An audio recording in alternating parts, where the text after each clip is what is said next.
सुंदर दुल्हा हो तू तकत हीरो बनेला।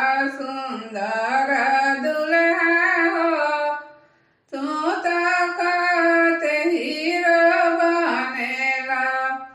अपना पापा के देखी मुँह चमकावेला। अपना चाचा के देखी मुँह चमकावेला।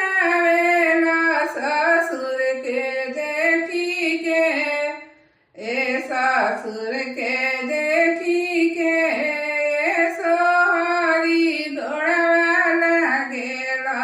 ससुर के देखी के सोहरी दौड़वा लागेला।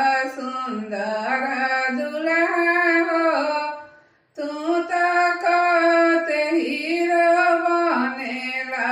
सुंदर दुल्हा हो अपना भैया के देखी मुँह चमकावेला।